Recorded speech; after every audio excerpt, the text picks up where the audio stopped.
Hey guys, in this video, I will show you how to cancel Meta Verified Instagram. Alright, so let's begin.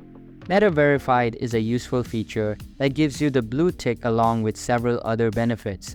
But if you no longer want it, you can cancel it and stop paying for it. To begin, go to your Instagram profile page and tap the three lines in the top right corner. At the top, you'll see the Your Account section. Tap on it and then select Account Center. Once inside, scroll down to Account Settings and locate the Meta Verified option. This may take a few seconds to load.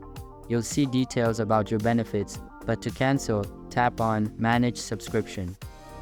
Again, wait for it to load, and at the bottom, you'll see the Unsubscribe option.